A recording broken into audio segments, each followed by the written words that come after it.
me de opesha me pressure baby o honestly me ba okay but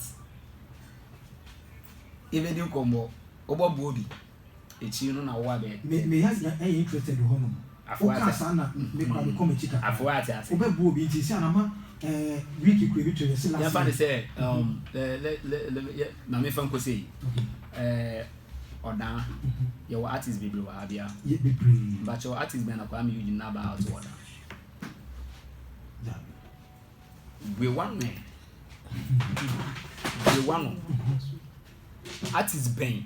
na Kuami Eugene Oda na ba out e wo na phobia man ba say mo supporting dia yes supporting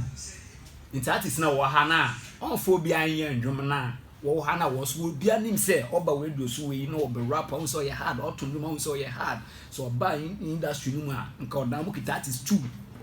no bo awon ba che wo pese wa no bo awon it's in Bible say oyi odifo na we den ne suafo a wo di nechi into we odifo bia so we obi obe den obe ni wechi into by this time na ka me de kawla ba school patuma na e wo sueru me de abebe aba e wo sueru no nka vi senka Kuami Eugene obi aka no na nka we tukwan pro nipa no so obro wo tan wa ye fa na ke be ye fi into afro music ni mete yes ni na ko ye ungrateful so be bo nipa no oh me kan wa ha but artists na wa wo ha no I'm talking to them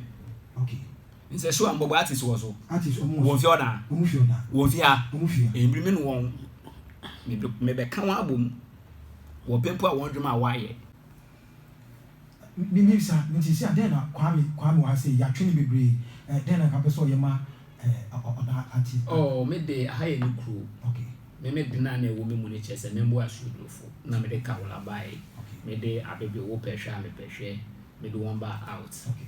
won so sisi won so na ma wo bomedin but obi bomedin say no obi yesi na ade I'm okay because won do na me ye man why I hate okay so da funi bi na me ye ne do man mo ye hate say school patuma na ka by this time o so me chew but what I say senior so do fo gwal what do one say you for gwal me no sa na me do me so me say you fa no me de bobo bi wa okay